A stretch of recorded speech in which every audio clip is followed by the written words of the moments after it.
little time, Kaikeyi changes completely. Kaikeyi changes completely. And she goes to the Kopa Bhavana. Kopa Bhavana, there is one building only for getting angry. There is one Bhavanam called as Kopa Bhavanam.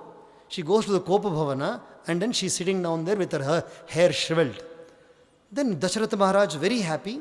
He is so happy that everything is going on well. He comes to see Kaikeyi. He finds that she is not in her chamber. Then somebody tells him that she has gone to the Kopa Bhavanam. He goes and asks her, what happened, Kaikeyi? No, I don't want to talk to you at all. Why? What happened? Tell me. I don't want to talk to you. Unless you promise me that you will give me 3 boons. Not 3 boons, 3,000 boons I am ready to give you. You are so dear to me. Tell me, what is wrong? No, unless you promise me that you will give me 3 boons. You had promised me earlier. I want those 3 boons now. Earlier, when the Devasura Sangrama took place, the war between the Asuras and Devatas took place, Dasharatha was riding the chariot. At that time, the axle of the chariot broke. When the axle of the chariot broke, in order to make the Ratha stand, Kaikeyi gave her hand as the axle. She gave her hand as the axle and the Ratha stood in its place and Dasharatha won the war. So he had promised her that you have done a wonderful seva to me. So you ask for boons. She said, I'll ask for the boons at a later period. Now I don't want them. So now she is reminding him, I want the 3 boons. You ask for anything, ask. Then he says, the first boon is Rama should not be the king. Second boon, Bharata should be the king. Third boon, Rama should be sent on Vanavas, exile. And all came from where? All these ideas came from the mind only, which can be polluted within minutes. The mind can be polluted within minutes, and everything which is in this world, see the camera which is there in front of us here, the camera doesn't have emotions. The camera doesn't have any emotions, It doesn't know what is right, what is wrong. If you keep the lens open and if you switch on the camera, it will keep on capturing. It will keep on capturing. Similarly also, these senses do not have any sense. These senses do not have any sense. They don't have right and wrong within them. It's not built within them. They will just keep on capturing. They will keep on capturing and then feeding the mind. If at all there is any possibility of restricting the senses, it is only by your decision.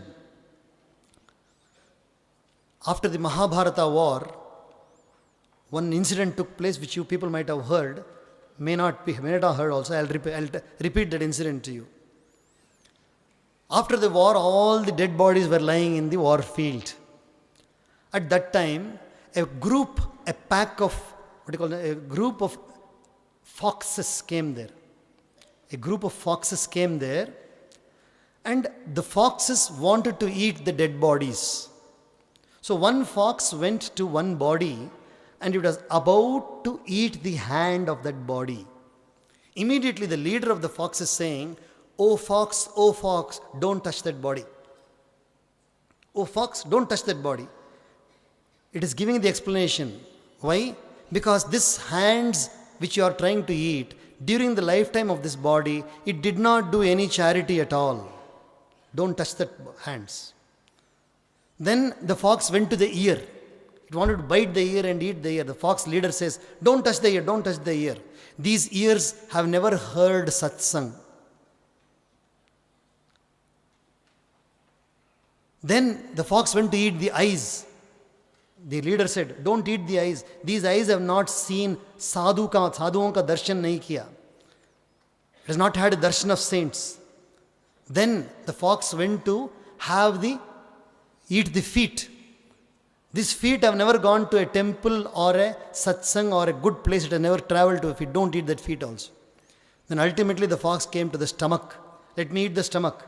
The fox leader says, don't eat the stomach.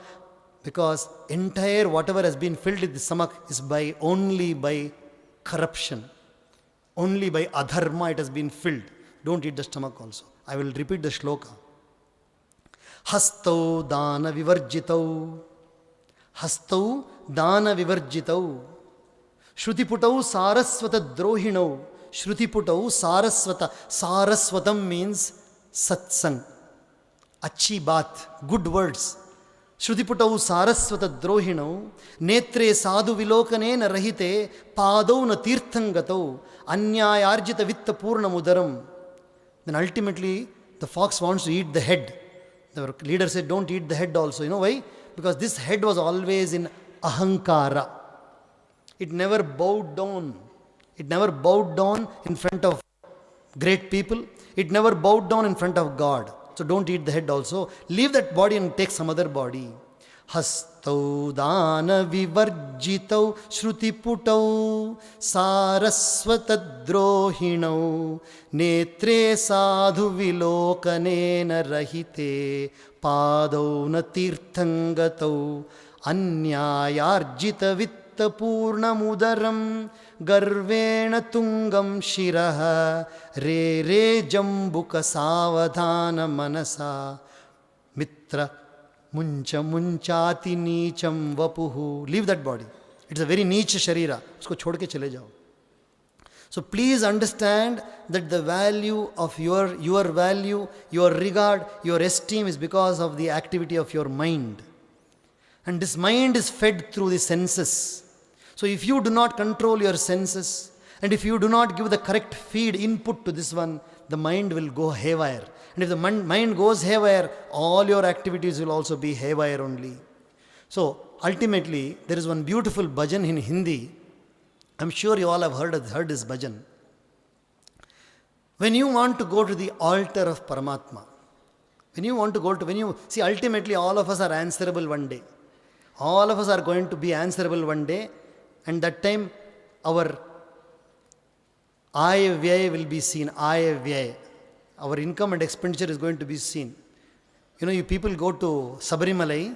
When people go to Sabarimalai, they carry two bundles on their head. The black bundles. You know what the bundles signify? The bundles are Punya and Papa. Sabarimalai Yatris, they go with one bundle on their head. It has got two portions. The portions are Punya and Papa. So, in Malayalam there is a song also. Punya Pavachumedugalam Iru Moodi Kattumendi Ponnambala Malakayaran Varunnu Nyangal. Punya Pavachumad. It's a Punya and Papa. This is only what they carry. So, there is a bhajan in Hindi. What it says is, when you go to the altar of God, you should be eligible so that He accepts you. हम जब भी जाते हैं, I'll tell you one bhajan normally we hear in many places which is sung, Aarti which is sung, Om Jai Jagadish Hare. In that Aarti, the last portion of the Aarti you will find, मैं मूर्ख खलकामी, है कि नहीं? मैं मूर्ख खलकामी, कृपा करो वर्ता. In that you say that I am a foolish person, and I am also a person who is always behind a lot of desires. So please help me, O Lord, please help me, O Lord. When you yourself are saying to God that I am a foolish fellow, and I've got many desires, if somebody else comes and tells you are a murkh, you just now said, no? After the Aarati, if somebody comes and tells you, just now told God that you are a murkha, so I want to call you as murkha. Will you accept it? If somebody else calls you, you cannot stand it. But when you go to the altar, you are going to be totally open and you're going to say, what are you going to say in that bhajan? This body, like Kabir Das said, Chadariya. Kabir Das calls this body as a Chadariya, chadar. He calls it as a blanket. This chadar should be very, very saf sutra. It should be very, very clean. We got it clean, we have to take it clean. So you have to take it clean only. So another bhajan is there, very beautiful, which says, Mehli chadar od ke kaise dwar tumhare aun. O Paramatma, how can I come to your altar with a very, very dirty body? How can I come to your altar with a dirty mind? You have given me this body. Many people do not have hands and legs, cannot see, cannot speak, cannot hear. But you have given me a very good body. Auvayar of Tamil Nadu, she says so beautifully, Aridu Manidarai Pirattal Aridu, Manidarai Pirappinum Koon Kurudu Sevedu paid Ningi Pirattal Aridu. To be born without any defect is very, very great. Very, very rare. You are born without defects. Now when you go to the altar of God, now you are going to make sure that you have kept this body and mind in a pure manner. Only then you can offer it. Meli chadar od ke kaise dwar tumhare aun. How can I come to your altar with a very, very polluted body? O Lord, please forgive me. I am going to do bhajan only in my mind because I cannot offer you anything. So whatever I have told you now, it is from different perspectives, the nature of the mind from different perspectives. And if you want to change this mind, you have to change the feeders of this mind. If you want to make this mind pure and useful to the society, you have to change the feeders. There are 5 feeders. And these 5 feeders are the eye, the ear, the nose, the tongue, and the touch. Make sure that you give this the correct feed, and you see how the mind will function. It will become a pure mind. It will become a wonderful, pure mind, such that whenever you are, the result of the pure mind, for this I would suggest that all of you read the 6th chapter of the Bhagavad Gita. I'll conclude now with another, about 10 minutes, I'll conclude by telling you about the condition of Arjuna. What was the condition of Arjuna, to whom Krishna is giving the discourse of the Bhagavad Gita? Till 5 chapters he has given beautiful discourse, but Arjuna is still not convinced. He has not changed. So now Krishna starts the 6th chapter, and in this 6th chapter, Krishna talks about the stability of the mind, Shanta Sthiti, Shanti of the mind, where the mind is in a very stable state and where the heart is full of peace and happiness. Then he says, Arjuna, you also make an effort to make this mind absolutely calm and cool. So Arjuna says, O Krishna, yoyam yogastvaya proktaha samyena madhusudana etasyaham napashyami chanchalatva sthitim sthiram. O Krishna, whatever yoga you have spoken about, whatever the stable mind, stable state you have spoken about, I don't think it is possible for me. Because my mind is very fickle. It is very agitated. Chanchalam hi manak Krishna pramati balavadridam. It is very, very powerful, and it completely takes me, drags me away to different places. I can't control it at all. So I don't think it is possible for me to control. So Krishna says, Asamshayam mahabaho mano durnigraham chalam. Arjuna, I do understand, I do accept that the mind is very, very powerful. But through constant practice, you will definitely be able to overpower the mind, and you will become the master of the mind. Once you have become the master of the mind, definitely your life will, quality of your life will improve. You will be radiating joy, peace, and happiness to everybody. And in your life also, you will also be experiencing the joy and peace. So with these words, I would like to offer this, whatever talk I have, by the grace of Devi, I have been able to deliver today at the altar of Bhagavan Sri Satya Sai Baba, who has been the core cause for this magnificent institution. And I would be very, very, very glad if anybody at any time, if you have any question about concerning the scriptures pertaining to the mind, any shloka from any book, from any scripture, you are free to come to me and ask me. And if it is possible for you to, that is, if you feel that it is okay, you can have one question today from anybody.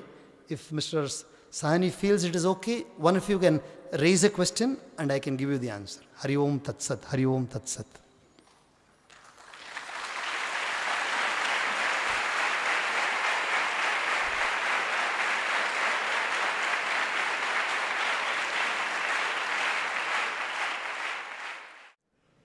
If we do not have any questions as of now, most respected and dear Swamiji, words fail to explain the joy that we have experienced during this session. A topic that was almost impossible to comprehend, mysterious in its nature, was made extremely simple, humorous, practical, and yet totally profound for all of us. On behalf of all of us seated here, Swamiji, I request everybody to join in expression of our deepest sense of love and gratitude to you.